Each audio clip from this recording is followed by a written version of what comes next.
A história de Jesus segundo o Evangelho de Lucas. Parte 3.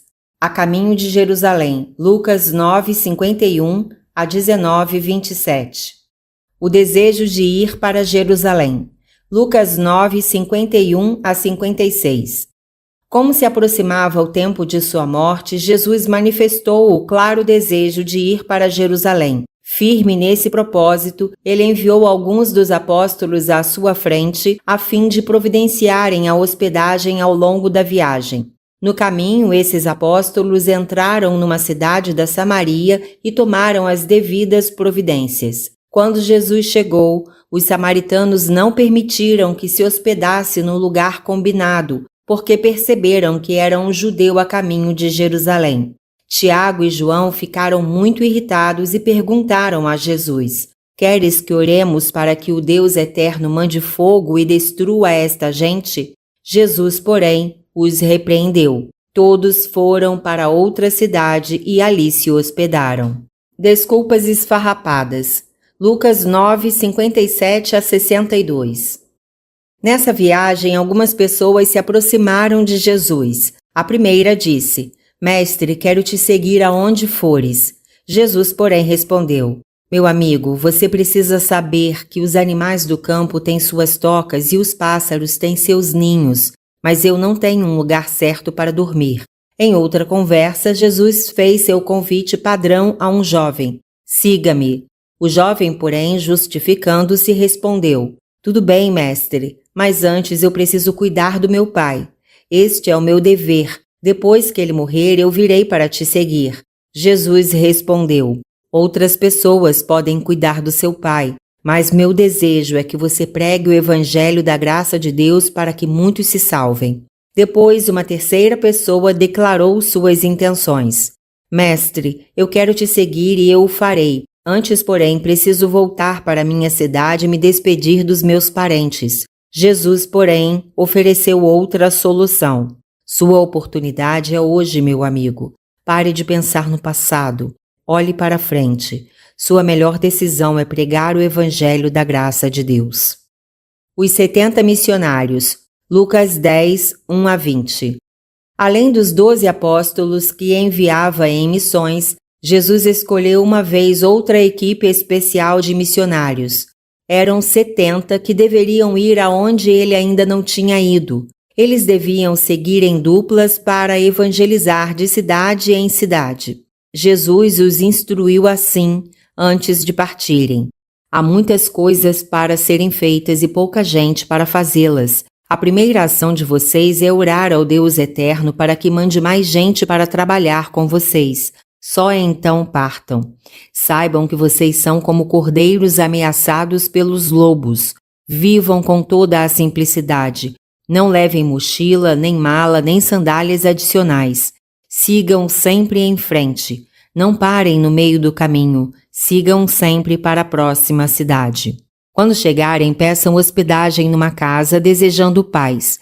Se os seus moradores forem de paz, receberão vocês. Se não forem, saiam dali sem fazer alvoroço, porque vocês são da paz. Se forem bem recebidos, continuem ali, sustentados por eles.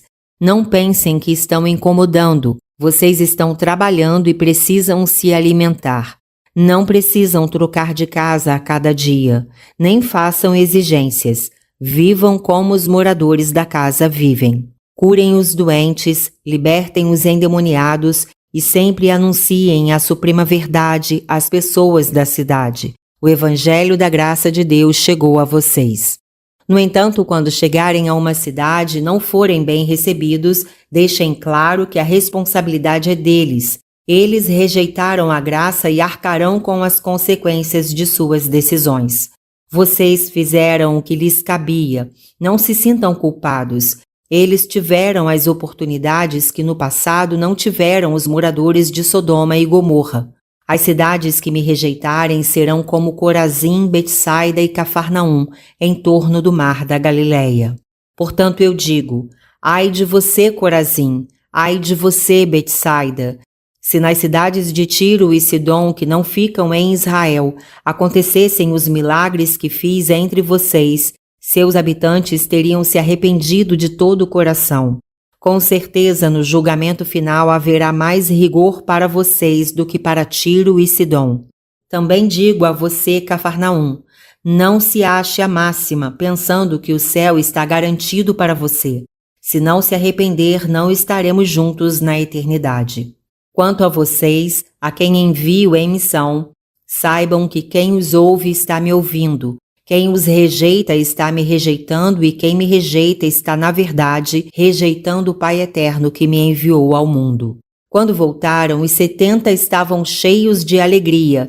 Eles foram unânimes em seus relatórios a Jesus. Mestre, quando usávamos o teu nome, os demônios tremiam diante de nós. Jesus comentou: enquanto vocês seguiam na missão, eu via Satanás sendo derrotado. O sucesso de vocês não foi devido ao poder de vocês, mas ao meu poder. Foi nesse poder que vocês enfrentaram as adversidades e as inimizades sem se abalar. Pelo meu poder em vocês, vocês venceram. Oração de gratidão. Lucas 10, 21 a 24. Jesus ficou muito alegre por ver o Espírito Santo em ação. Por isso fez então a seguinte oração: eu te agradeço, ó Pai Eterno, dono do céu e da terra. Eu te agradeço por mostrares como fazes, não a pessoas cheias de sabedoria humana, mas a pessoas simples, como essas que enviei. Ó Deus eterno, que alegria tu me dás. Depois ele se dirigiu aos 70 e explicou: quero que saibam que eu e o Pai Eterno agimos em completa sintonia. Ele me conhece de modo perfeito e eu o conheço de modo perfeito.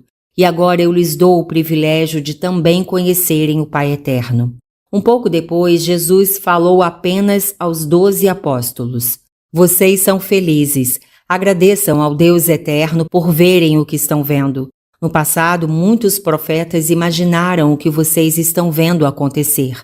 Eles quiseram ouvir o que vocês estão ouvindo, mas não ouviram. Histórias de Jesus. O samaritano compassivo. Lucas 10, 25 a 37. Nesse ponto da conversa, um advogado apareceu e desafiou Jesus com a seguinte pergunta: Mestre, quanto a mim, o que devo fazer para receber a vida eterna? Jesus respondeu: o que dizem as Escrituras a esse respeito? Como você as interpreta? O advogado respondeu: vejo nelas 2 grandes mandamentos. O primeiro é: ame o Deus eterno de todo o seu coração, com plena fé, com sinceridade e inteligência. O segundo é: ame o seu próximo como você ama a si mesmo. Jesus então respondeu: parabéns pela resposta correta. Agora basta você praticar o que já sabe. O advogado ponderou com uma nova pergunta: Mestre, farei isso, desde que me digas quem é o meu próximo. Jesus respondeu contando uma história. Era uma vez um homem que estava indo de Jerusalém para Jericó. No caminho foi vítima de um assalto. Eles levaram tudo o que puderam, inclusive as roupas. E ali o deixaram muito machucado, quase morto. Pouco depois, pela mesma estrada, passou um ministro religioso que servia em Jerusalém. Mas ele fez de conta que não notou a vítima no chão e seguiu a sua viagem. Logo depois, passou um cantor de músicas sacras do Templo de Jerusalém. Ele fez o mesmo e não socorreu o ferido. Por fim, apareceu um viajante que, embora fosse digno, era desprezado e detestado por ser um estrangeiro natural da Samaria. Ele chegou perto do homem, encheu-se de compaixão por aquele desconhecido, socorreu-o e limpou as suas feridas com os remédios que carregava para alguma emergência. Depois, com muito cuidado, colocou o ferido sobre o seu cavalo e seguiu a pé ao seu lado até encontrar um hospital. Ele fez companhia ao desconhecido a quem não conhecia. Quando precisou seguir a sua viagem, pagou a conta e se responsabilizou em pagar por todos os procedimentos que ainda seriam realizados, prometendo acertar tudo quando retornasse àquele local. Depois de contar essa história, Jesus perguntou ao advogado: agora diga, qual dos 3 agiu como sendo o próximo do homem que foi assaltado? O advogado não teve dúvidas. É claro que foi o que agiu com compaixão diante do desconhecido. Então Jesus disse: perfeito, faça então o mesmo. A visita às irmãs Marta e Maria. Lucas 10, 38 a 42. Nessa viagem para Jerusalém, Jesus entrou em Betânia do Oeste. Ele se hospedou na casa de duas irmãs. Seus nomes eram Marta e Maria. Maria passava o tempo sentada ouvindo Jesus falar. Enquanto isso, Marta corria de um lado para o outro, fazendo as coisas da casa. Marta ficou incomodada com a atitude de Maria e reclamou com Jesus. Mestre, não estás vendo que minha irmã não se movimenta e deixa tudo por minha conta? Fala para ela vir me ajudar.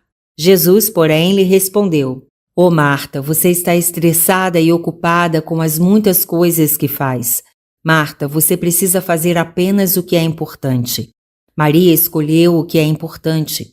É por essa razão que não vou pedir a ela para ajudar você agora. Duas aulas sobre a oração. Lucas 11, 1 a 13. Aula perdida. Lucas 11, 1. Jesus estava orando, como era o seu costume. Um dos seus companheiros o observava. Quando Jesus terminou, um deles fez um pedido. Mestre, ensina-nos a orar. João Batista fez isso com os auxiliares dele. Primeira aula sobre oração. Lucas 11, 2 a 4. Jesus respondeu: Quando vocês forem orar, digam palavras como estas que vou mencionar como exemplo. Pai, Tu és absolutamente perfeito. Que o Teu Evangelho seja aceito. Dê-nos o alimento necessário a cada dia. Perdoa os pecados que cometemos contra Ti, na medida em que perdoamos aos que nos devem, e não nos deixes pecar quando formos tentados. Segunda aula sobre oração. Lucas 11, 5 a 13. Para mostrar o valor da oração, Jesus fez uma comparação. Imaginem que um de vocês tenha um amigo que bata à porta da sua casa bem tarde da noite e peça: Boa noite, amigo. Estou precisando de ajuda. Um amigo meu chegou de viagem e eu estou completamente desprevenido. Estou sem comida lá em casa. Será que você pode me emprestar um pouco de arroz, feijão e carne para que eu possa preparar e servir? Imaginem também que o vizinho, sem abrir a porta, responda lá de dentro: O que é isso? Isso é hora de bater na porta de alguém? Já estamos todos dormindo. Não tenho como me levantar e fornecer essas coisas. Agora, se o amigo à porta continuar batendo e gritando, certamente quem está em casa vai se levantar e pegar o que está sendo pedido. A insistência valerá a pena. Por isso eu digo: orem e receberão o que precisam. Busquem e encontrarão. Batam que a porta será aberta. Quem ora recebe, quem busca encontra, quem bate vê a porta se abrir. Confiem no Deus eterno, Ele é o Pai de todos. Pensem comigo, que pai aqui teria coragem de dar uma cobra ao seu filho se ele pedisse peixe para comer? Quem aqui daria um escorpião ao filho se ele pedisse um ovo cozido para se alimentar? Pensem bem, se vocês que são falhos sabem dar coisas boas aos seus filhos, imaginem as coisas boas que o Pai Eterno dará a vocês por meio do Espírito Santo quando orarem. A cura de um mudo. Lucas 11, 14 a 20. Houve um dia em que Jesus curou uma pessoa que era muda por ação do demônio. Jesus expulsou o demônio e o mudo passou a falar. Muitos ficaram maravilhados com o feito, mas alguns o questionaram sobre a fonte de seu poder. Uns protestaram: o que ele faz não é pelo poder de Deus, mas é magia. É coisa de Beelzebu, o chefe dos demônios. Outros o desafiaram: queremos mais, queremos algo que venha realmente do céu e ateste que ages em nome do Deus eterno. Jesus, sabendo onde queriam chegar, respondeu: vocês sabem que um governo, para persistir, precisará ficar unido. Se ele se dividir, ruirá como as peças de um dominó. Se o governo de Satanás estiver dividido, ele não permanecerá. Digo isto porque vocês dizem que eu expulso Satanás pelo poder de Beelzebu. Não faz sentido. Mais ainda, se eu expulso os demônios pelo poder de Beelzebu, vocês os expulsam pelo poder de quem? Diante do silêncio, Jesus continuou: o que me respondem? Ficaram sem argumentos? Reconheçam então que se eu expulso os demônios pelo poder do Deus eterno, fica evidente que o Evangelho da graça de Deus chegou ao mundo comigo. Comparações de Jesus. Convite ao Evangelho. Lucas 11, 21 a 26. Jesus fez ainda 3 comparações para mostrar o erro dos que pensavam que ele agia como Satanás. Na primeira comparação, ele perguntou: o que acontece quando Satanás, com ajudantes bem armados, cuida de uma casa? Os seus moradores acham que estão seguros, mas não estão. O que acontece quando eu, que sou muito mais poderoso, sou recebido numa casa? Os seus moradores passam a viver realmente em segurança. De quem vocês querem receber proteção? De Satanás ou de mim? Esta é a hora da decisão. Na segunda comparação, Jesus os advertiu contra a indecisão diante da sua mensagem. Vocês sabem que quando é expulso por algum exorcista, o demônio anda pela escuridão em busca de descanso. Se não o achar, voltará à vida de onde foi expulso. O demônio sabe que, tendo sido expulso, a paz voltou àquela vida que ele dominava e que as coisas estão em ordem agora. Por essa razão, quando volta, não vem sozinho. Ele traz mais 7 demônios muito mais malvados para habitar de novo naquela vida. Como resultado, a condição daquela pessoa se torna muito pior. Diferentemente, quando é expulso pelo poder do Deus eterno, o demônio jamais volta a dominar uma vida. É essa a vitória definitiva que o Evangelho da graça de Deus providencia. Vocês estão diante de uma grande oportunidade. Juntem-se a mim.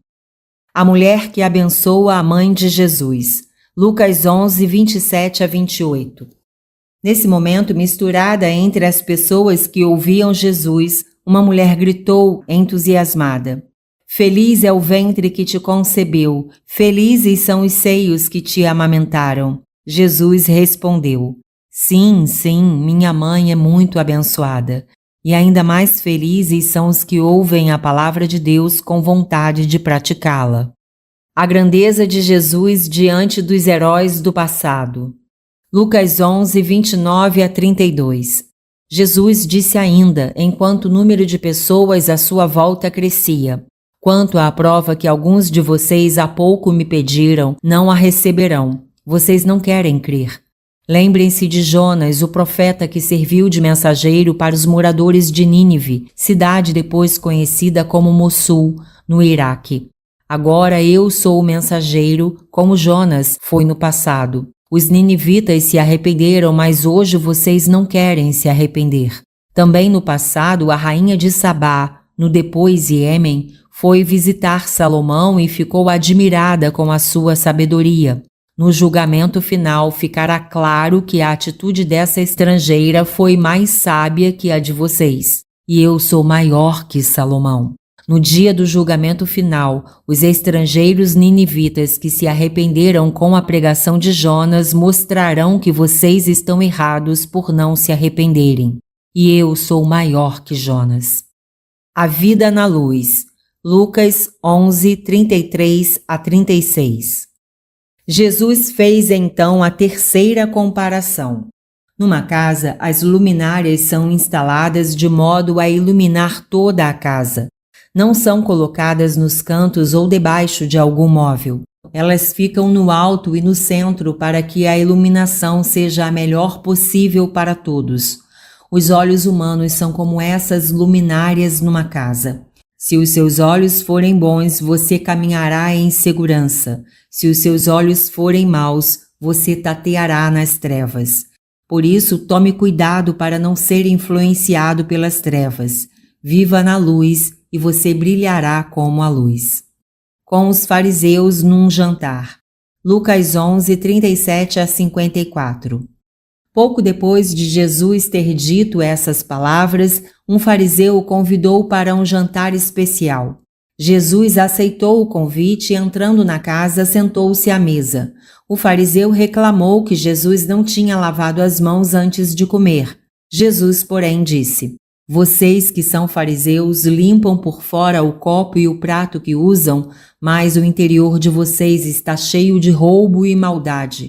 Vocês estão errados. Vocês simplesmente ignoram o fato que o Deus eterno nos conhece por dentro e por fora. Se querem agradar ao Deus eterno, sejam compassivos com os pobres. Ele gosta disso. Eu lamento por vocês, fariseus. Vocês dão o dízimo centavo por centavo de tudo que têm, mas não vivem de modo justo e amoroso como Deus eterno espera. Não é errado dar o dízimo. O errado é desprezar a prática da justiça e do amor. Parem de andar em busca da aprovação humana, sempre procurando posições de destaque para serem aplaudidos. Parem de viver de aparência. Um dos teólogos presentes interrompeu Jesus. Assim não dá. Você está nos ofendendo também, e não só aos fariseus. Jesus, porém, respondeu: no fundo, vocês são infelizes. Vocês ensinam coisas que não praticam, coisas que tornam pesadas as vidas das pessoas, enquanto vocês mesmos não acreditam no que dizem. Parem com isso. Parem de elogiar os profetas que os seus antepassados mataram. Não sejam cúmplices de seus antepassados, elogiando aqueles que assassinaram. Quando lemos as Escrituras, sabemos que o Deus Eterno enviou profetas e eles foram perseguidos e mortos. E hoje vocês continuam fazendo o mesmo.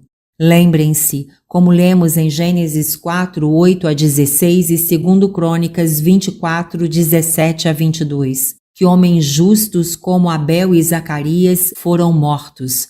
Abel perdeu a vida bem no início da história. Zacarias foi assassinado entre o altar e o santuário no templo de Jerusalém. O sangue deles clama por justiça diante de vocês que continuam fazendo o mesmo que seus ancestrais. Parem com isso. Parem de negar o conhecimento ao povo, como se vocês fossem os donos da verdade. Verdade esta que não conhecem e ainda impedem que outros a conheçam. Depois que Jesus saiu do jantar, os teólogos e fariseus continuaram a contestar com veemência o que tinham ouvido dele. Eles faziam um monte de questionamentos ao seu discurso com o objetivo de pegar alguma palavra que pudesse usar para condená-lo. Cuidado com a hipocrisia. Lucas 12, 1 a 12. Apesar da oposição dos fariseus e dos teólogos, a popularidade de Jesus crescia. As pessoas se aglomeravam para vê-lo, chegavam a pisar umas nas outras. Jesus continuava a lhes falar. Numa dessas oportunidades, dirigiu-se aos apóstolos e disse: cuidado para não se deixarem influenciar pela hipocrisia dos fariseus. Lembrem-se do que eu disse, porque meu ensino é claro. Nada escondo de vocês. Vocês me conhecem. Sejam sinceros de tal modo que não precisem ficar com medo que se torne público o que falam em particular. Vivam de tal modo que suas vidas sejam como livros abertos. Não se acovardem, falem sempre a verdade. Mesmo que sejam mortos por falarem a verdade, lembrem-se que nada podem fazer contra vocês no céu. Por isso amem o Deus eterno, cujo poder vai além da morte. Deem valor ao julgamento dele, do qual ninguém pode fugir. Não fiquem com medo da maldade humana, porque o Deus eterno cuida de vocês. Ele não cuida dos passarinhos sem esquecer nenhum deles. O Deus eterno não os esquece. Ele sabe quantos fios de cabelo tem na cabeça de cada um de vocês. Não tenham medo. Vocês valem infinitamente mais do que muitos pardais reunidos. Não se deixem intimidar. Não tenham medo do que as pessoas podem fazer a vocês por ficarem do lado da verdade. Se vocês permanecerem comigo, eu direi ao Pai Eterno diante dos anjos que estamos juntos. Se vocês deliberadamente me abandonarem, eu respeitarei sua decisão. Para permanecerem firmes comigo, vocês precisam da atuação do Espírito Santo. Rejeitar o Espírito Santo é rejeitar a vida eterna. Ao longo da vida, quando forem pressionados, contem com o Espírito Santo. Quando forem interrogados pelas autoridades religiosas ou forem julgados nos tribunais, não fiquem ansiosos quanto ao que terão que dizer, porque o próprio Espírito Santo dirá o que devem falar. Histórias de Jesus. O fazendeiro milionário.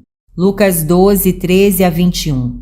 Enquanto proferia essas palavras, Jesus foi interrompido por alguém misturado entre as pessoas. O desconhecido fez a seguinte pergunta: Mestre, preciso da sua ajuda. Meu irmão não quer dar a minha parte na nossa herança. Jesus, porém, respondeu: Meu amigo, desde quando eu sou juiz ou mediador entre vocês? Em seguida, continuou: O que posso dizer é que vocês não devem ceder à tentação da ganância. Não somos definidos por aquilo que temos. Vou contar uma história.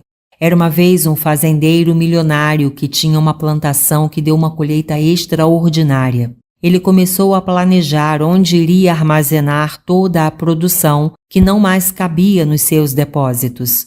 Ele então teve uma ideia: vou derrubar todos os meus armazéns e construirei armazéns ainda maiores, capazes de guardar toda a produção e tudo que tenho. Só então sossegarei e finalmente terei certeza que não precisarei mais me preocupar. O problema estará resolvido até o fim da minha vida com as novas construções. Então descansarei, comerei, beberei e desfrutarei de tudo o que há de melhor. Só que naquele mesmo dia o Deus Eterno disse: Você está completamente louco. Hoje mesmo à noite você morrerá. Para quem ficará tudo que você tem? Jesus concluiu: Não adianta ter riqueza material. O que realmente tem valor é a riqueza espiritual. Convite à simplicidade. Lucas 12, 22 a 34. Prosseguindo, Jesus ensinou sobre a simplicidade aos apóstolos. Vocês viram como é infeliz o milionário da história que contei? Diante disso, eu digo: não pensem que a vida se resume a comer, beber ou se vestir. A vida vale mais que a comida. O corpo vale mais que a roupa que se veste. Vejam os corvos. Eles não plantam, não colhem, não guardam coisas.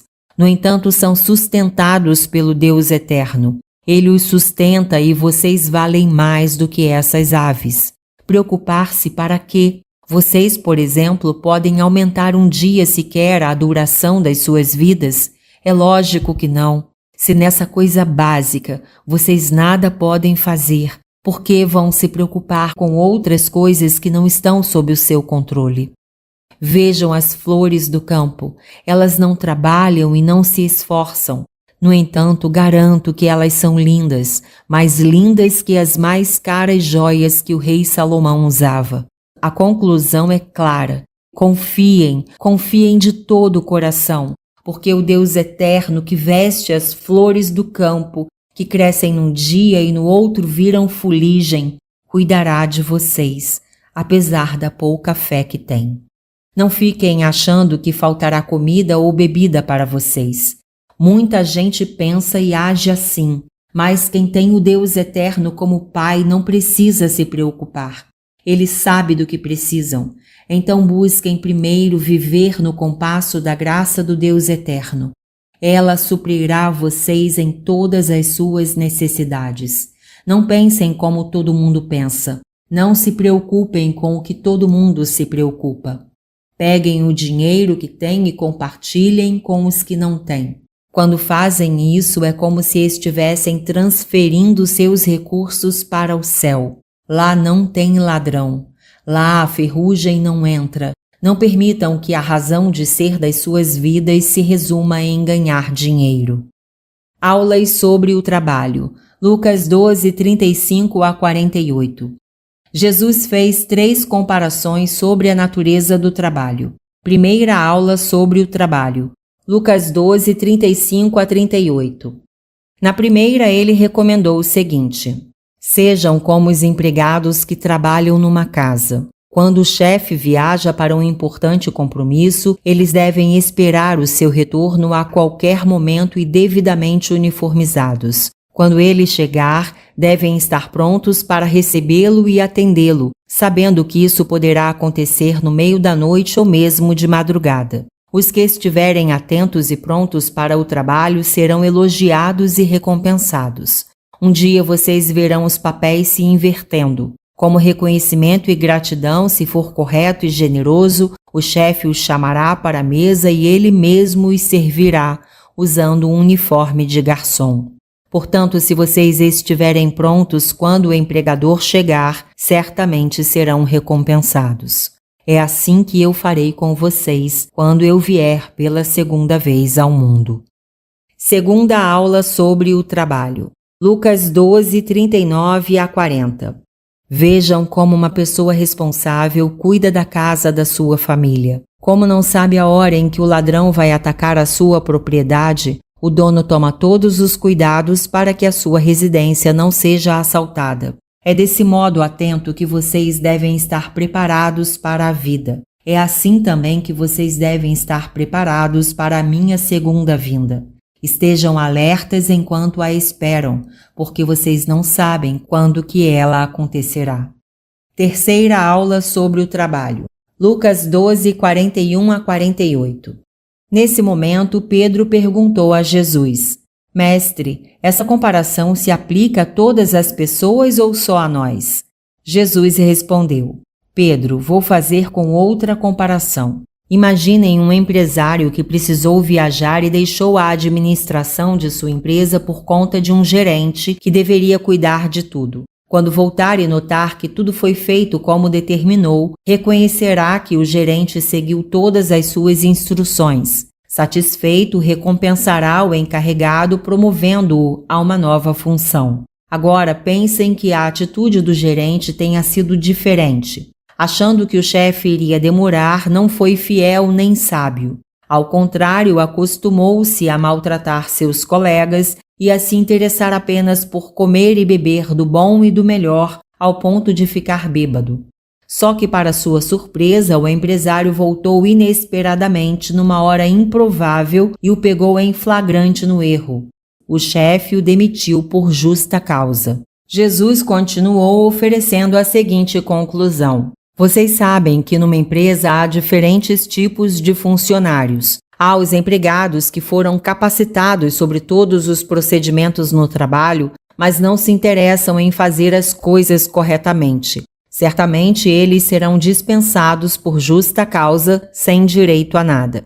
Há os empregados que não foram instruídos sobre as regras do trabalho e não se interessam em conhecê-las, preferindo fazer as coisas de qualquer jeito, umas certas e outras erradas. Certamente serão dispensados, mas receberão uma indenização, embora pequena. Há o terceiro grupo no qual vocês estão incluídos. Ele é formado pelos empregados que, devidamente capacitados, fazem tudo certo e assim são valorizados e promovidos. É grande a expectativa lançada sobre eles. Quanto a vocês, é grande a sua responsabilidade, porque quanto maior é a confiança depositada numa pessoa, maior é a sua responsabilidade. Advertência sobre as dificuldades na missão. Lucas 12, 49 a 53. Depois desses ensinos, Jesus começou a orientar os apóstolos sobre os difíceis acontecimentos no futuro de suas vidas. Preparem-se. O pior está por vir e não quero evitá-lo. A morte me espera. Será inevitável. Seria bom que a minha mensagem fosse bem recebida, mas isso não acontecerá. Uns me ouvirão e se arrependerão. Outros me escutarão e não se importarão. Numa mesma casa acontecerá que o pai se arrependerá, mas o filho não. O filho me aceitará, mas o pai não. A mãe me seguirá, mas a filha não. A sogra e a nora não concordarão com o fato de que eu vim trazer a paz ao mundo. As prioridades da vida. Lucas 12, 54 a 56. Jesus ampliou o sentido da sua palavra para alcançar a todos os ouvintes. Vocês vivem discutindo assuntos banais sem muita importância. Quando conversam, falam do tempo, da chuva ou do calor. Parem de superficialidades. Parem de viver de aparências. Prestem atenção ao que é importante, ao que realmente tem valor. Acertem suas vidas. Acertem suas contas com Deus eterno. Antes que o julgamento aconteça, ponham em ordem as suas vidas. Deixem de ser dominados pelo pecado. Reconciliem-se com Deus eterno. Arrependam-se para que sejam perdoados. Orientações sobre os conflitos nos relacionamentos. Lucas 12, 57 a 59. Jesus continuou: procurem viver de modo correto, refletindo sobre o que fazem para ver se estão fazendo o que é certo. Assim, por exemplo, não levem todas as suas disputas à justiça. Empenhem-se para fazer um acordo antes de entrar no tribunal. Pode ser que, sem acordo, o juiz os condene. Se forem condenados, o prejuízo será muito maior. Histórias de Jesus. Convite ao arrependimento imediato. Lucas 13, 1 a 9. Ouvindo isso, alguns ouvintes tentaram desviar a atenção do público. Eles mencionaram um episódio conhecido de todos ali, esperando que Jesus condenasse as autoridades romanas. Eles lembraram que o governador romano Pilatos tinha autorizado a morte de algumas pessoas que vinham da Galileia para levar suas ofertas ao templo de Jerusalém, na Judéia. Jesus disse: vocês acham que esses peregrinos galileus, por terem sofrido essas mortes terríveis, mereciam morrer como se fossem culpados por coisas que tenham feito? Eu respondo: não, de jeito nenhum. Depois continuou: eu prefiro falar de vocês aqui, não dos galileus. Vocês precisam se arrepender dos seus pecados. Se não se arrependerem, morrerão, espiritualmente falando. Eu digo mesmo sobre aquela tragédia quando a torre de Siloé desabou e matou 18 pessoas. Vocês acham que aquelas vítimas eram mais culpadas do que os demais moradores de Jerusalém? Não. Quanto a vocês, se não se arrependerem, de igual modo morrerão espiritualmente. Vocês precisam tomar uma decisão porque o tempo de vocês está se esgotando. Eu falo sobre isso numa história, a fim de mostrar a urgência da decisão que precisam tomar.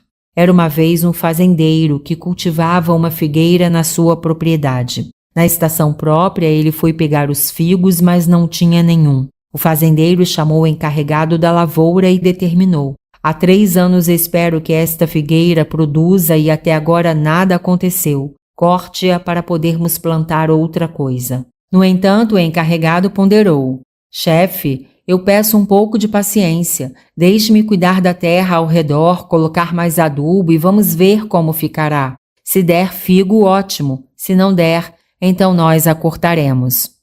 A cura de uma mulher com uma doença na coluna. Lucas 13, 10 a 17. Era sábado e Jesus ensinava numa sinagoga antes de prosseguir em sua viagem para Jerusalém. Durante sua aula, entrou uma mulher que sofria de uma doença havia 18 anos. Ela andava totalmente encurvada por causa de uma grave anomalia na coluna. Quando ela chegou, Jesus a viu. Logo ele a chamou e lhe disse: mulher, eu declaro que você está livre de sua enfermidade. Em seguida, impôs as mãos sobre ela. Imediatamente ela ficou boa e começou a dar glórias a Deus.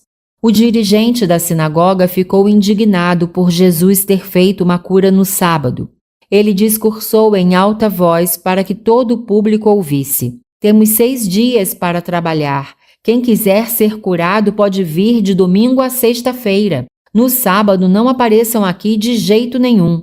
Jesus, porém, respondeu: não sejam falsos, sejam coerentes. No sábado, vocês não pegam o seu animal para levá-lo a uma fonte onde pode beber água?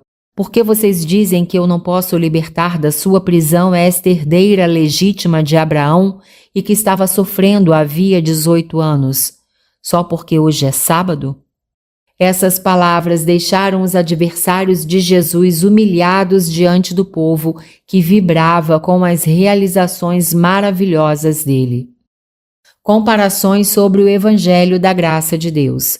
Lucas 13, 18 a 21. Jesus, pouco depois, fez 2 comparações sobre o Evangelho da Graça de Deus. Na primeira, ele disse: prestem atenção, porque vou fazer uma comparação para que entendam o que é o Evangelho da Graça de Deus. Ele é igual a uma semente de mostarda que um homem plantou na horta da sua casa. A semente cresceu e se tornou uma bela árvore na qual os pássaros vinham e faziam os seus ninhos. Na segunda, ele ensinou: para que entendam o que é o Evangelho da Graça de Deus, vou fazer uma comparação. Ele é igual ao fermento que um padeiro pega e prepara a massa para assar o pão. O portão estreito do céu. Lucas 13, 22 a 30. E assim Jesus seguia a caminho de Jerusalém, entrando e saindo das cidades. Numa delas, alguém perguntou: Mestre, pelo jeito com que falas, parece que poucos se salvarão. Estou certo?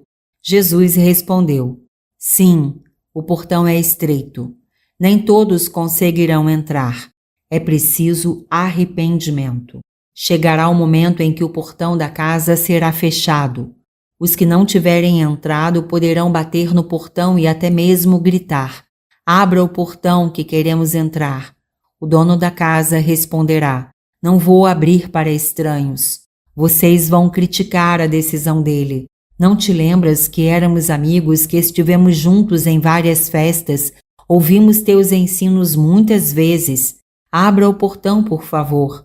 O Deus eterno, porém, irá responder: Tarde demais. Vocês não se arrependeram dos seus pecados. Do lado de fora, todos se lamentarão. Do lado de dentro, haverá uma festa permanente em que estarão presentes Abraão, Isaque, Jacó e os profetas da graça de Deus.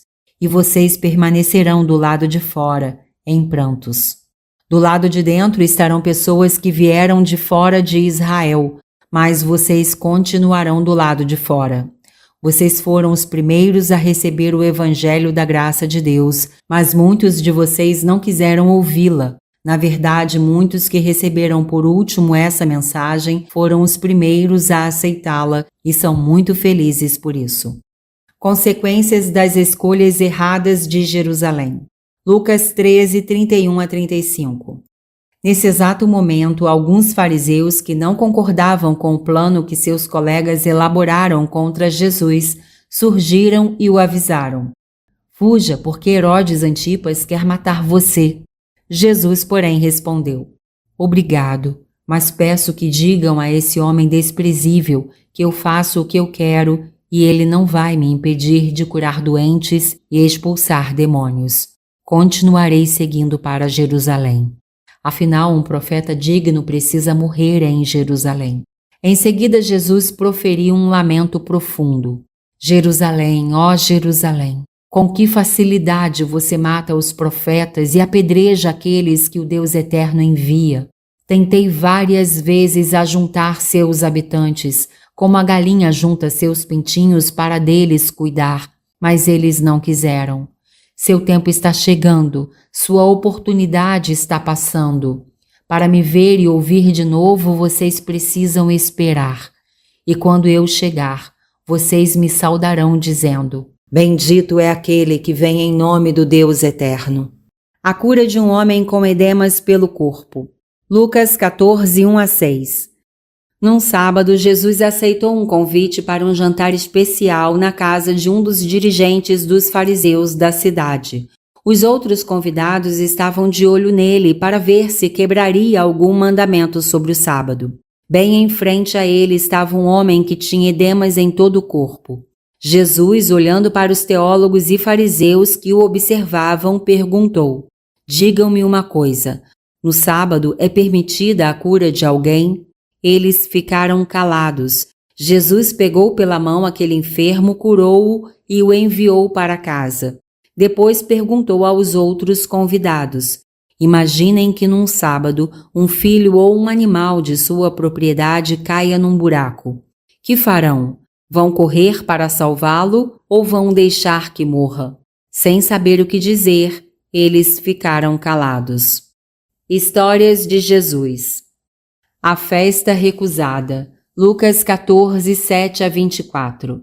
Nesse jantar, Jesus tinha notado como os convidados preferiam se sentar nos primeiros lugares. Por isso, na sua hora de falar, como era o costume nesses eventos, ele ofereceu a seguinte orientação: quando receber um convite para uma festa, não se assente nos lugares de honra. Pode ser que haja um convidado mais ilustre que você. Se isso acontecer, você passará por um constrangimento. O anfitrião poderá vir e lhe pedir: Por favor, esse assento está reservado. Preciso que ceda o lugar. Envergonhado, você terá que se sentar nos fundos do salão. Por isso, quando for convidado, sente-se no fundo. Fique ali até que o anfitrião o localize e diga: "Olá, meu amigo, por favor, acompanhe-me. Seu lugar é lá na frente." Todos os convidados verão a honra que recebeu. Apreenda a lição. Quem se acha ao máximo passará vergonha. Quem procura a simplicidade será valorizado. Em seguida, Jesus se dirigiu diretamente ao anfitrião. Quando for dar uma festa, não convide apenas seus amigos, irmãos, parentes e vizinhos ricos. Não os convide esperando ser convidado depois como uma retribuição. Pelo contrário, quando for dar uma festa, convide os mendigos e as pessoas com deficiência, que andem com dificuldade ou sejam cegas. Essas pessoas jamais são convidadas porque não dão festas. Se você os convidar, será abençoado pelo Deus eterno, já que eles não têm como retribuir. Você receberá a sua retribuição no céu quando lá chegar. Nesse momento, um dos convidados do jantar comentou com Jesus: "Somos felizes porque estaremos na grande festa celestial." Jesus, porém, respondeu contando uma história. Era uma vez um milionário que deu uma festa. Ele queria mostrar sua riqueza e seu prestígio. Por essa razão, convidou muita gente importante. A lista era grande. Perto do início da festa, determinou ao chefe do cerimonial para confirmar com os convidados se compareceriam, já que a hora se aproximava. O funcionário fez contato com todas as pessoas da lista. Para surpresa geral, todos os convidados informaram que não iriam e apresentavam diferentes desculpas, todas esfarrapadas.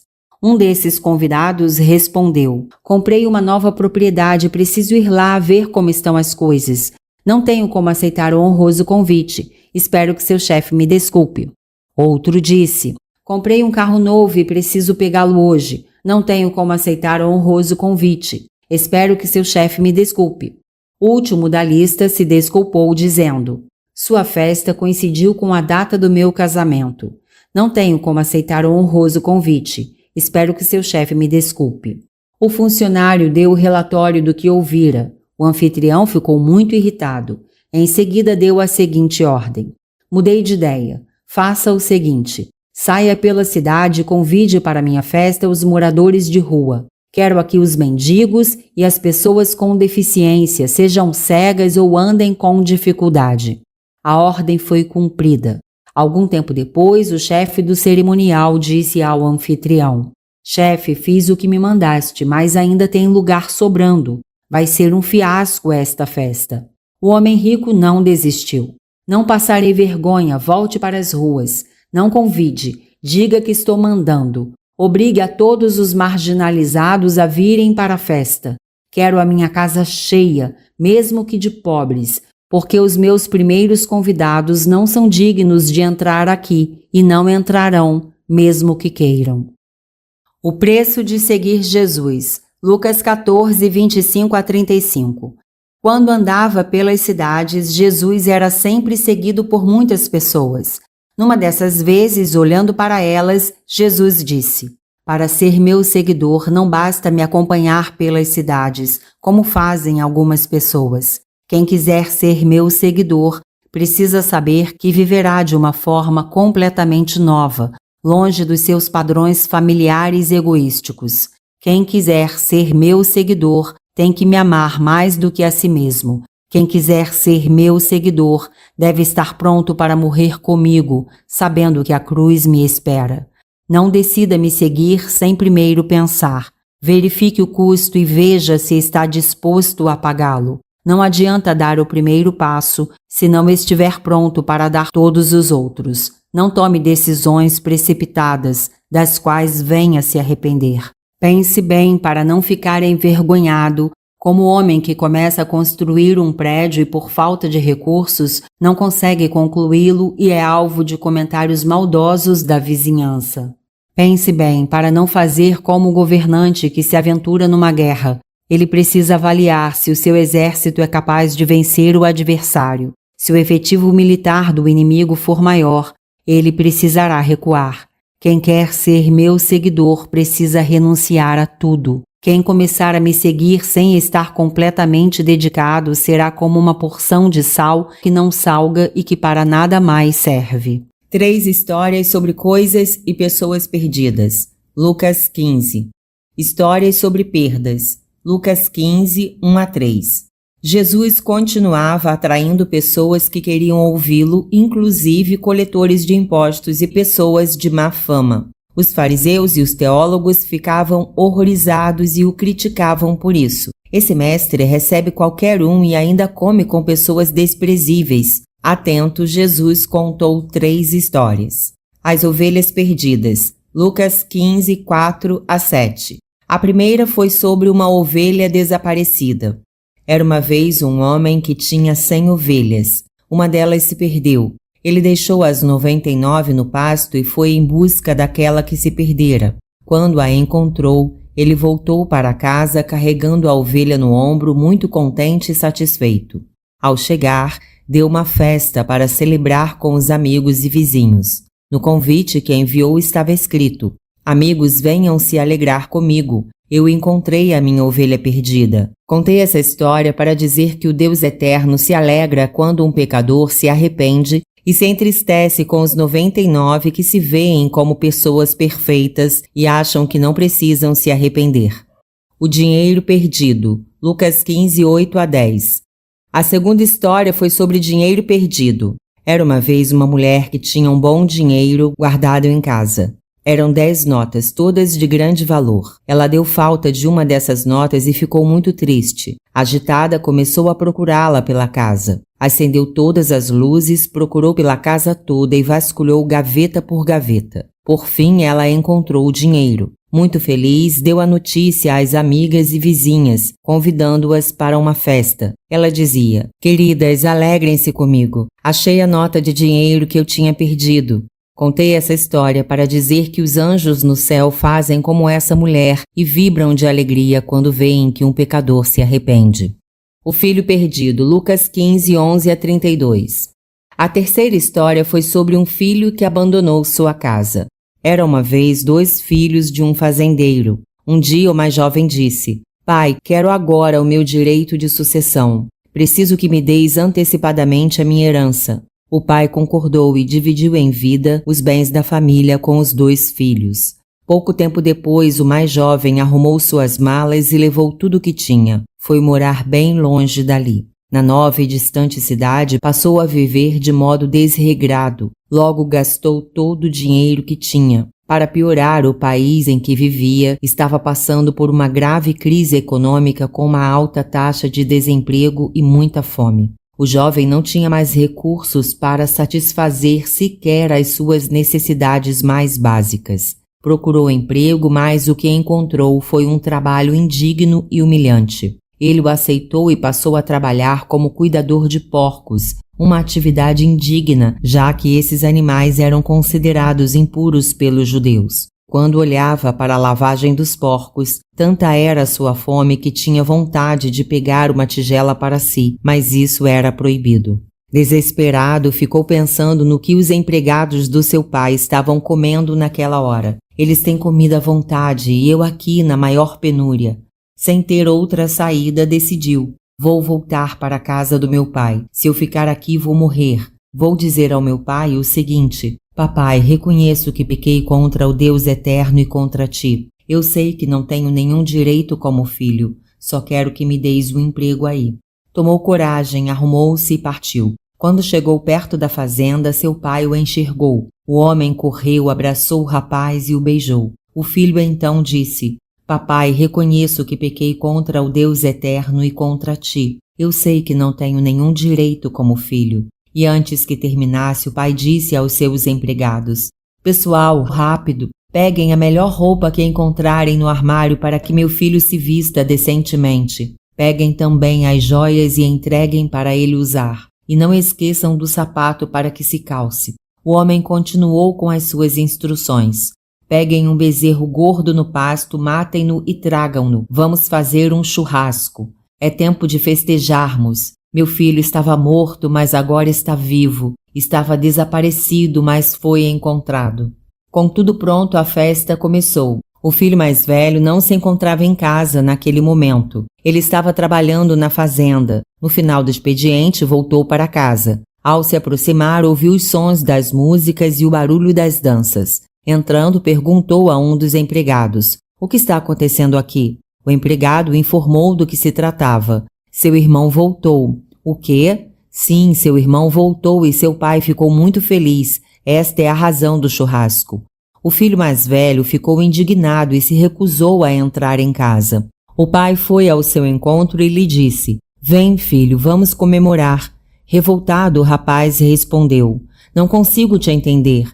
Tenho sido um filho obediente. Sempre atendi aos teus pedidos. E o que ganhei com isso? Nada. Nunca recebi um simples cabrito para dar uma festa aos meus amigos. Agora, quando esse teu filho rebelde que dilapidou os recursos da família com prostitutas volta, o que fazes? Tu separas o nosso melhor bezerro em homenagem a ele. Não dá para entender." Então o pai respondeu: ó meu filho querido, de fato você é um excelente filho. Tudo que eu tenho um dia será seu, mas agora é dia de alegria. Vamos festejar.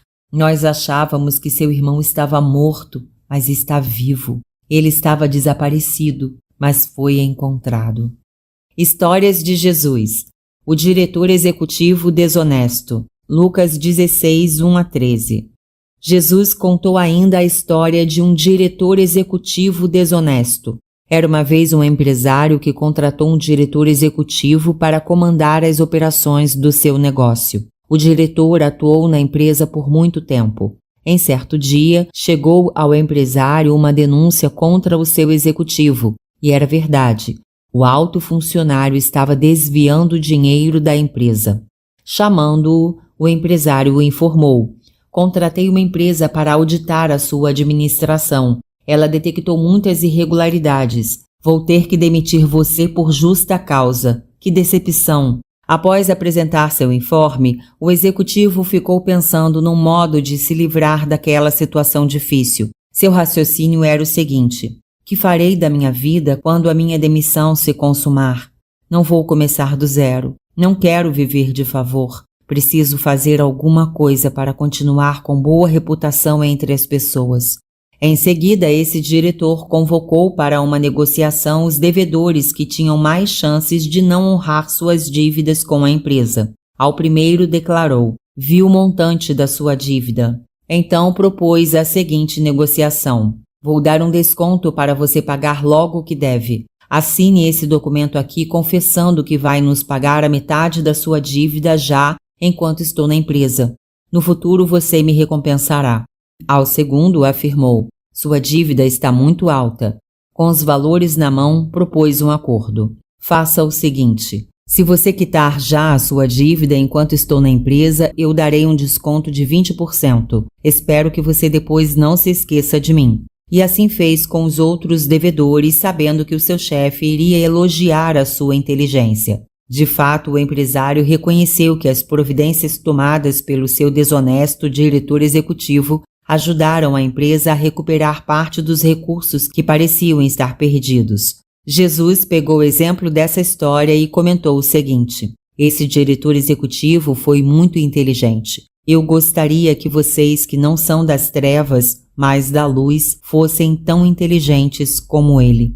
Em seguida, Jesus ensinou: "Espero que tenham entendido essa história que contei. No mundo dos negócios, sejam ousados, ganhem dinheiro e assim garantam seus próprios futuros. Vocês devem mostrar competência, buscando sempre o melhor para a empresa em que trabalham." Jesus prosseguiu: "A mesma competência demonstrada na administração do dinheiro dos outros deve estar presente na gestão dos seus próprios recursos.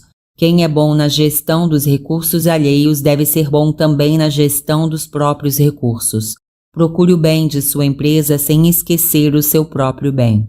Jesus terminou assim a sua história. No entanto, não pensem que o dinheiro é tudo. Ele não pode ocupar o lugar que é do Deus eterno.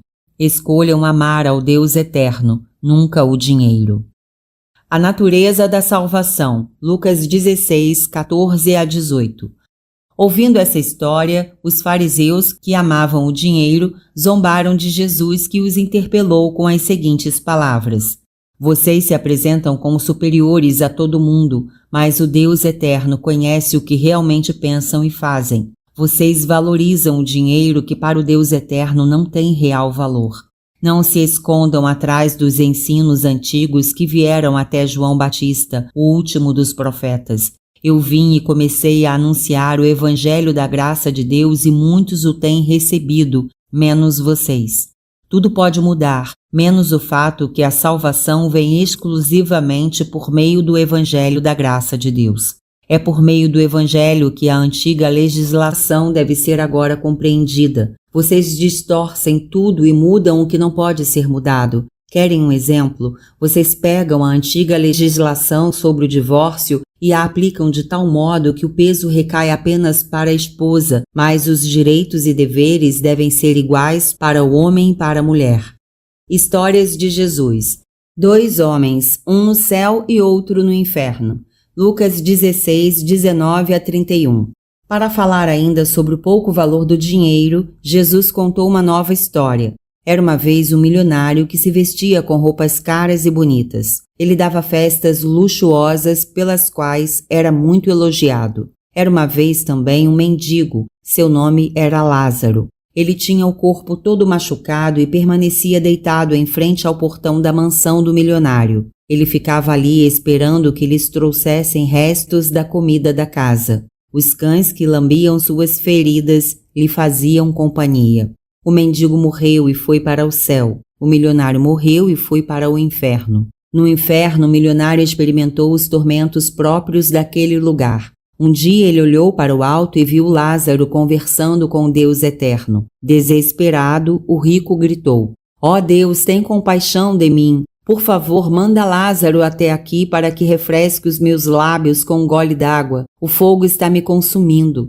O Deus eterno, porém, respondeu: Meu filho, lembre-se que, ao longo da vida, você teve tudo o que quis, do bom e do melhor. Lázaro, como você sabe, sofreu a vida toda. Agora ele finalmente vive feliz. Além disso, meu filho, há um grande abismo entre o céu e o inferno. Este abismo é intransponível. Ninguém pode passar de um lado para o outro, nem daí para cá, nem daqui para aí.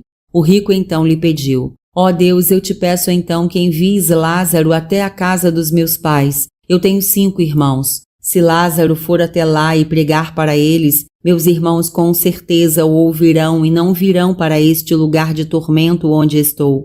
O Deus eterno respondeu assim: Eles têm as Escrituras, basta que leiam o que está escrito. O homem rico não desistiu e argumentou: Não, meu Deus. Tenho certeza que se alguém daí for até lá, eles vão se arrepender. O Deus eterno respondeu: Não adianta. Se não seguem o que está nas Escrituras, não vão mudar de vida só porque ressuscitei alguém e lhes enviei. A natureza do pecado. Lucas 17, 1 a 2. Jesus orientou seus apóstolos também sobre o pecado, tendo em vista o que o aguardava em Jerusalém. Ao longo da vida surgem ideias sedutoras que parecem certas e acabam sendo seguidas, mas são erradas porque levam as pessoas ao pecado. Os que divulgam essas ideias nocivas são infelizes porque vão pagar caro por elas. Fiquem atentos para não serem enganados. A grandeza do perdão. Lucas 17, 3 a 6. Jesus disse ainda: Quando um amigo falhar e fizer algo contra você, não seja duro com ele, como fazem os fariseus. Primeiro, advirta o seu amigo. Se ele se arrepender, perdoe-o. Se errar várias outras vezes e em cada uma delas pedir perdão a você, sinceramente arrependido, perdoe-o. Ouvindo essas palavras, os apóstolos de Jesus protestaram: Mestre, aí é demais. Precisamos que nos deis uma fé capaz de perdoar assim. Jesus respondeu: Se a fé que tem for do tamanho de uma semente, vocês serão capazes de fazer coisas tão extraordinárias quanto perdoar. O valor de ter uma missão na vida. Lucas 17, 7 a 10.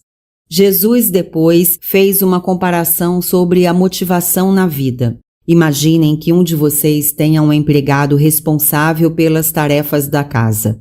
Não é comum que na hora do almoço você chame o empregado e lhe sirva a refeição. O normal é que você diga: prepare a comida, vou esperar que fique pronta e então eu me sentarei para a refeição. Depois, você poderá comer também. Na verdade, o empregado faz o que lhe cabe. É o seu trabalho para o qual recebe o seu salário. Deve ser assim com vocês quando cumprem a sua missão. Vocês não devem se achar o máximo por causa disso. Devem agradecer por terem uma missão que torna valiosas as suas vidas. A cura de 10 pessoas doentes da pele. Lucas 17, 11 a 19.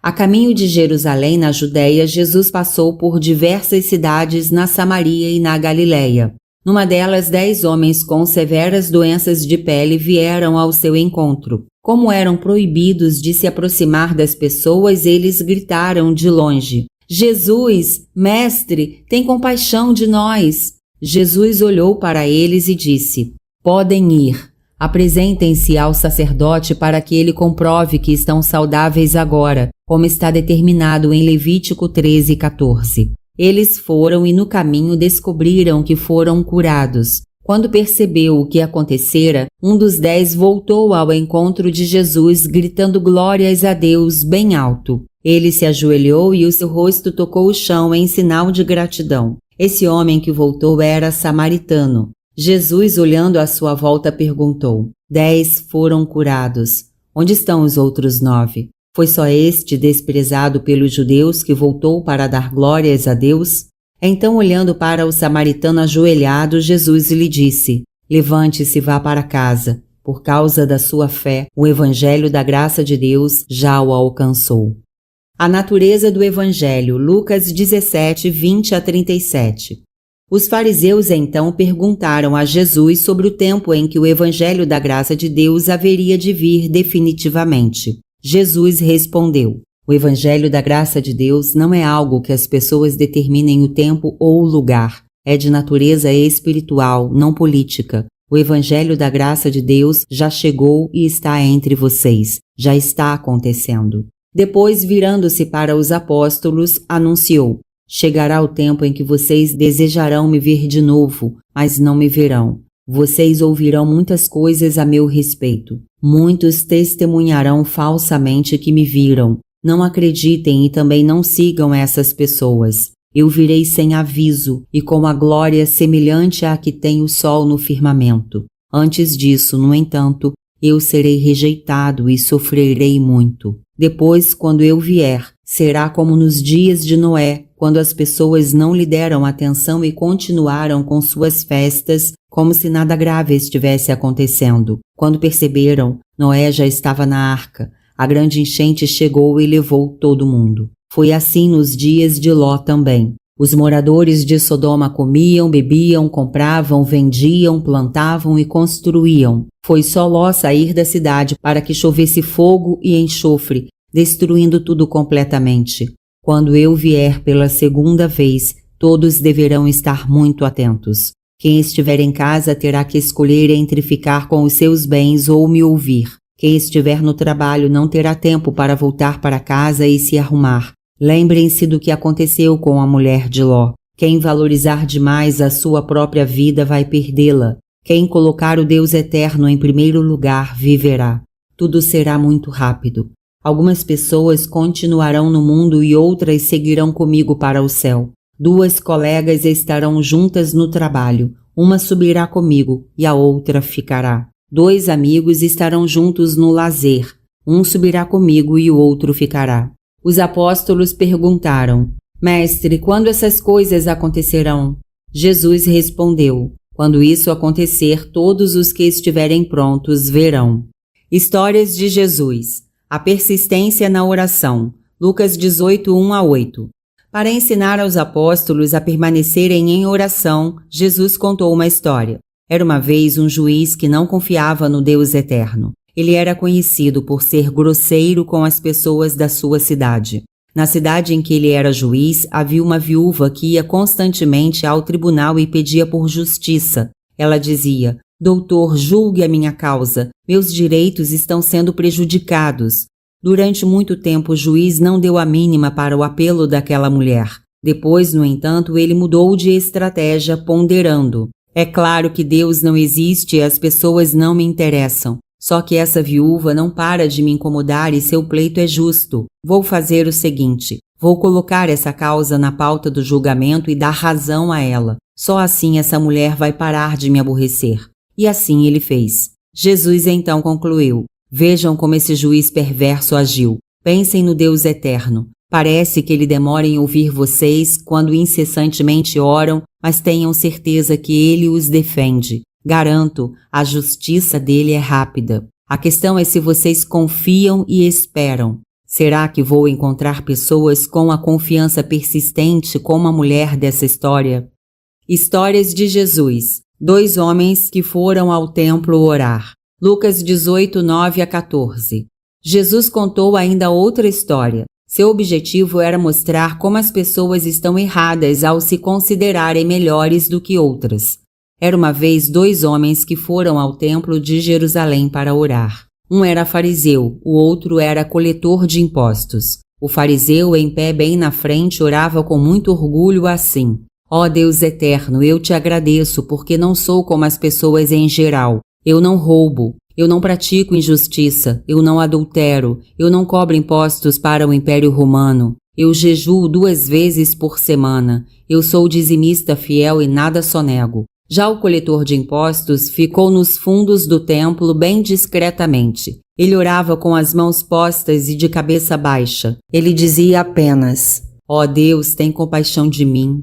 Eu sou um pecador, nada mereço. Jesus concluiu: garanto a vocês que o coletor de impostos teve ouvida a sua oração e voltou perdoado e feliz para casa. Quanto ao fariseu, ele não orou, porque, na verdade, apenas se exaltou a si mesmo. Quem se acha ao máximo não é abençoado pelo Deus eterno.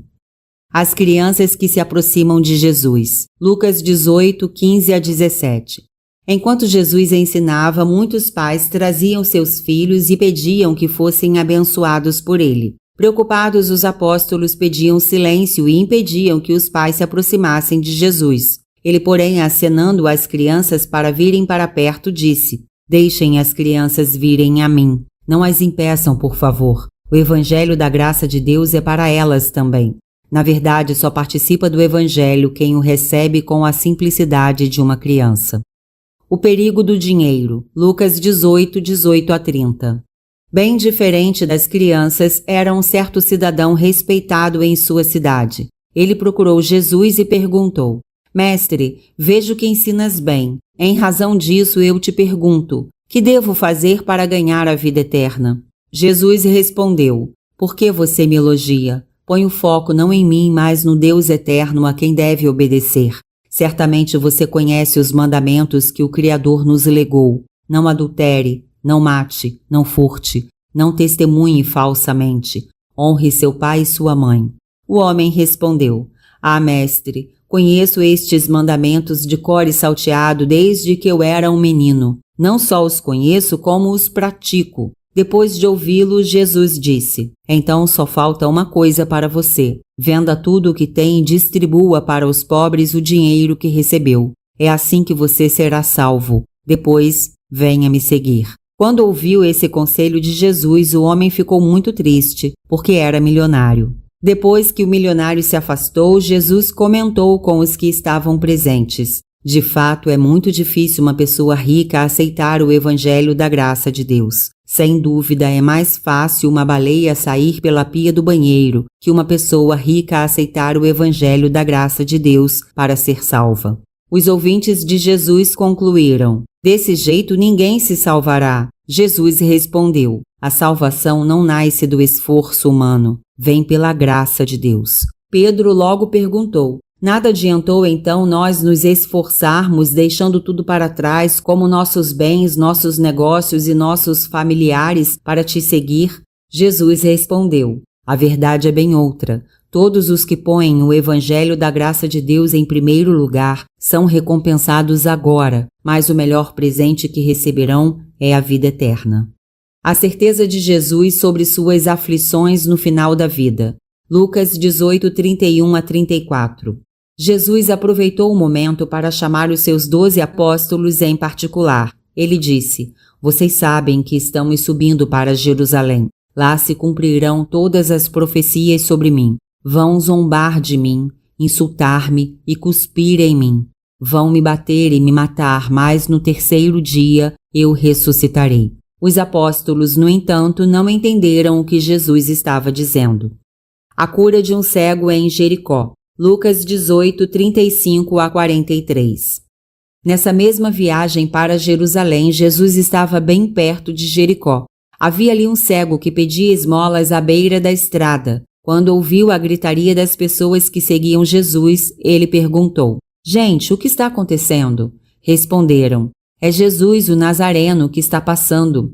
O cego imediatamente gritou: Jesus, tem compaixão de mim! Sei que és o Cristo e que podes dar vista aos cegos. Do grupo que seguia mais perto de Jesus, alguém gritou: Cala a boca, cego! Mas o cego não parou de gritar: Jesus, tem compaixão de mim! Sei que és o Cristo e que podes dar vista aos cegos. Jesus o ouviu, parou e pediu que o trouxessem. O cego se aproximou. Jesus perguntou: O que você quer de mim? O cego respondeu: Mestre, eu quero voltar a enxergar. Jesus respondeu: Resolvido. Veja, por causa de sua fé, você agora enxerga física e espiritualmente. O homem voltou a enxergar imediatamente. Ele passou a acompanhar Jesus e a dar glórias a Deus. Todo mundo cantava músicas alegres para honrar o Deus eterno. Zaqueu, Lucas 19, 1 a 10. Jesus então entrou em Jericó. Quando atravessava a cidade, Zaqueu, que era inspetor-chefe da coletoria de impostos da região, desejou vê-lo. Ele não era bem aceito na cidade porque cobrava impostos para o Império Romano. Como era baixinho demais para enxergar Jesus no meio da multidão que se formava, Zaqueu correu na frente e subiu numa árvore comum naquela região para ver Jesus passar. Quando chegou perto dos galhos da figueira onde o inspetor-chefe estava, Jesus olhou para ele e disse: Ô Zaqueu, desça logo daí, porque estou indo à sua casa para passar a noite lá. Zaqueu lançou-se rápido da árvore e conduziu Jesus até onde morava. Foi um escândalo. Como Jesus ousava ficar na casa de uma pessoa tão desprezível que traía seus próprios irmãos? Na hora do jantar, Zaqueu tomou a palavra e disse: Mestre, aqui estou, pronto para distribuir a metade de todos os meus bens entre os pobres. Se alguém provar que foi roubado por mim, eu devolverei o valor multiplicado por 4. Jesus então disse a Zaqueu: Hoje o evangelho da graça de Deus chegou à sua casa. Agora você é um filho do Deus eterno. Eu vim buscar e salvar os que estavam perdidos. Eu o encontrei e você foi salvo. Histórias de Jesus. Os 3 gerentes financeiros. Lucas 19, 11 a 27. Estando ainda no jantar na casa de Zaqueu em Jericó, a caminho de Jerusalém, Jesus percebeu a expectativa dos seus apóstolos de que algo extraordinário estava para acontecer. Por isso ele contou uma história. Era uma vez um político de carreira que foi nomeado para governar uma região distante. Antes de partir, o político chamou 3 gestores próximos e os encarregou de gerir alguns dos seus investimentos financeiros. Ele foi bem claro: enquanto eu estiver fora, multipliquem meus investimentos. Cada um recebeu o mesmo valor para cuidar. Assim que ele viajou, a população local que o odiava começou a protestar contra ele. Alguns emissários foram enviados ao governo central levando a seguinte reivindicação: Não queremos esse político como nosso governador. O pedido não foi levado em conta e algum tempo depois o político retornou de sua missão. Sem muito demorar, chamou os gestores que escolhera para administrar os seus investimentos e apresentassem os relatórios dos ganhos obtidos. O primeiro deles projetou num telão um gráfico gerencial com o resumo de suas aplicações. Chefe, multipliquei por 10 o teu dinheiro. O empresário elogiou. Excelente, excelente. Deixei pouco, mas você trabalhou bem. Parabéns. Vou colocar você como gestor de 10 empresas minhas. Quando se apresentou, o segundo gestor lhe entregou um relatório impresso com o extrato dos resultados obtidos. Chefe, veja aqui. Consegui multiplicar por 5 o que me confiaste. O empresário disse: Excelente. Você vai dirigir 5 das minhas empresas. Então, chegou o terceiro gestor, que lhe deu ciência verbalmente do que fizera. Bem, chefe, devolvo intacto o que me deste. Eu guardei o teu dinheiro em minha própria conta corrente. Fiquei com medo de investir errado e decidi não o aplicar. Sei que és exigente, implacável e ambicioso. O político ficou furioso. Então você não trabalhou e a culpa é minha? Se eu sou quem você diz, por que pelo menos não aplicou meu dinheiro num fundo de investimento? Se o fizesse, eu receberia meu dinheiro de volta com juros e alguma valorização. Seria pouco, mas seria melhor do que nada. Em seguida, determinou a outros funcionários: peguem o dinheiro que está com ele e entreguem ao que multiplicou meus investimentos por 10. Eles não entenderam. Chefe, ele já administra dinheiro demais. O político respondeu: é assim na vida, meus amigos. Quem tem receberá ainda mais. Quem não tem perderá tudo. Por último, o chefe deu a seguinte ordem: lembram-se daqueles que protestaram contra mim quando parti? Vão atrás deles, prendam-nos para que paguem pela injustiça com que me trataram.